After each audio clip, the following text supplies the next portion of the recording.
What the heck is up, you guys? It's your boy Ace, aka Animated Heroes here, back with another action figure discussion video / pre-order update. Now this one's going to be a little bit different.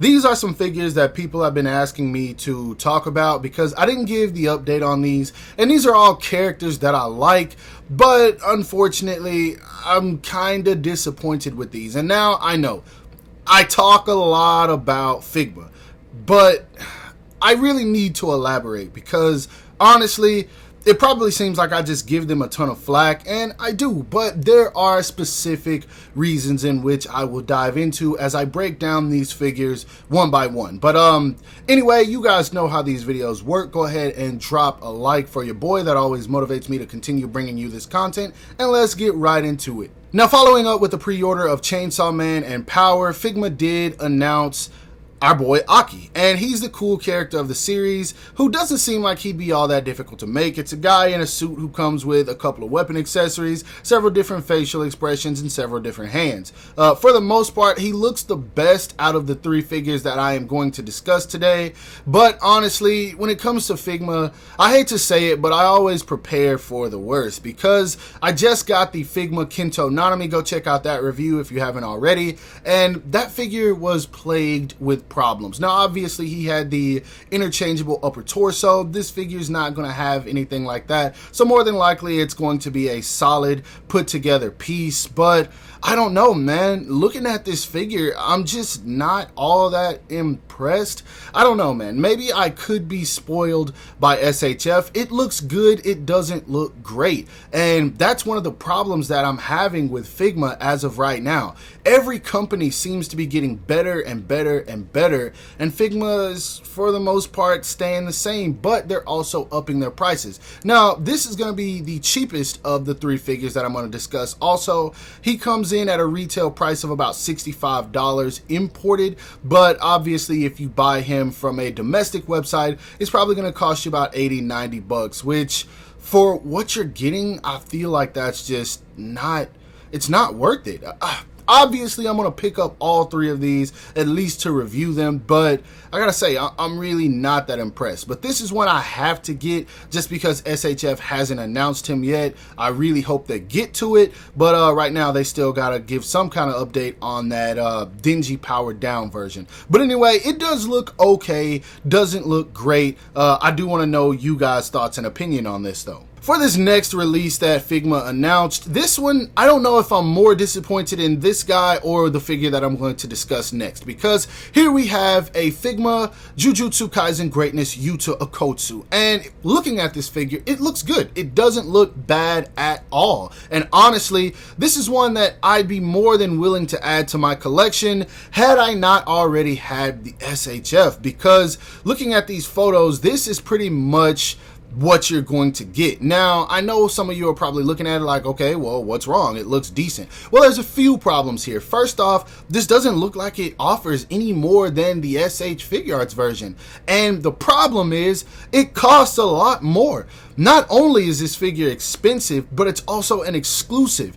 This figure retails for about $90, and honestly, the articulation doesn't look better than the SHF. He's not going to get any more accessories. Honestly, he comes with less. He comes with one less faceplate, and then, I mean, it just doesn't look like it offers anything that would make it worth spending $90 on, and that's before shipping if you import it. And also, that's the Japanese price, meaning that importing this guy, or if you buy it domestically, it's probably going to cost you around $100, and it's just, it doesn't seem like it's worth it.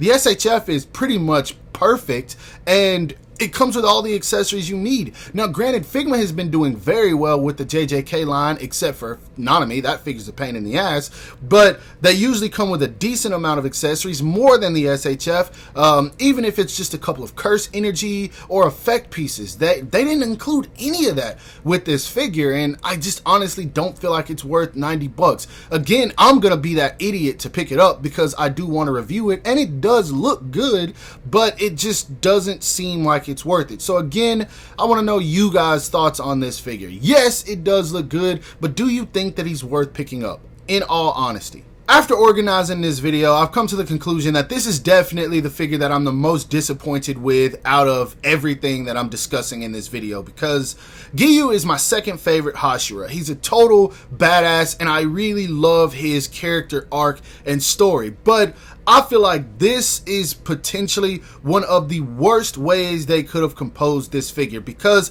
if you look at the image on the top left, first off, it looks like they're using Tanjiro's body. Like, Giyu is taller than Tanjiro, and the proportions on this guy clearly aren't going to add up to what Rengoku was, who is a much taller figure. Now, Giyu and Rengoku are not that much different in height. Now, it could be just because this is a promo image. I can't see them side by side, but this Giyu looks like it's just going to be way too small, man. I am not a fan of how tiny this figure looks. It looks like he's going to stand almost neck and neck with Tanjiro, Zenitsu, and Inosuke, which is completely inaccurate. And the accessories are fine. I feel like this water effect is the same one we got with Tanjiro.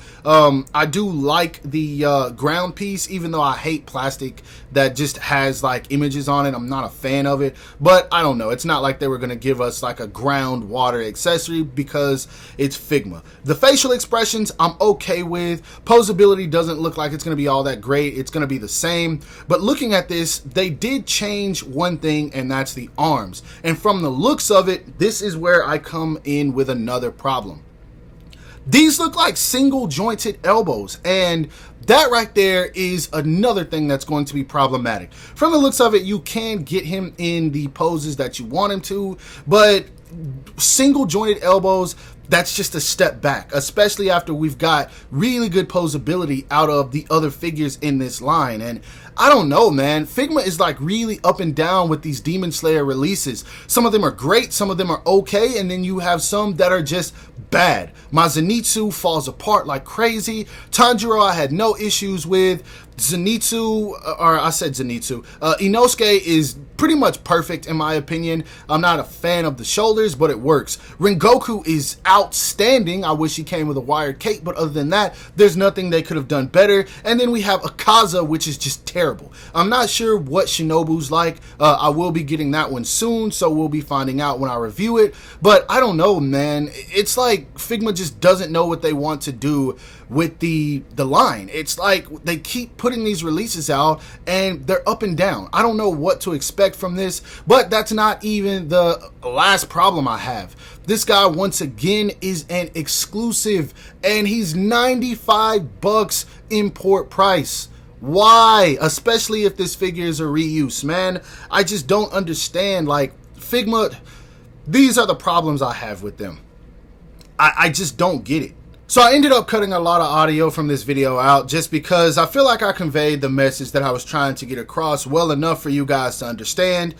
Honestly, it just all boils down to Figma and consistency. There is absolutely no consistency with them, man. You can buy a figure that you expect to be horrible and it turn out to be great. You can buy a figure that you expect to be great and it just ends up being a tragedy. You never know what's going on with Figma. And considering the fact that other companies like SHF, Mafex, and Revoltech are just really upping their game, it's extremely frustrating because sometimes Figma does put out releases that I want, but I get them in hand and I almost hate the figure. And it just sucks because I do this for the fact that I enjoy the characters they're releasing, and then on top of that, I'm a reviewer, so I want to bring you guys this information. But once more, I don't want to beat a dead horse. If you guys want me to make a more in-depth figure review or discussion video breaking down all the issues that I have with Figma, feel free to let me know in the comments. I will try to compose that for you guys. But yeah, overall, do you guys think that these figures are worth it? Are you planning on picking up any of these? Again, I did show all the release dates for them, and then if you're looking for pre-order websites, I will leave a ton of them in the description below. Now keep in mind, 2 of them are exclusive, so you might only be able to find them on places like AmiAmi and the actual Good Smile website. So if you don't see them on others, that's probably why. But overall, I hope that you guys enjoyed this video. If so, don't forget to give it a thumbs up. That always helps me out. Subscribe to my channel if you haven't already. Make sure to hit that bell icon to be notified whenever I upload new content. And last but not least, follow me on everything you see listed in the description below to keep up with my activity outside of YouTube. Hope you guys have a great rest of your day. Stay safe wherever you are, and bye.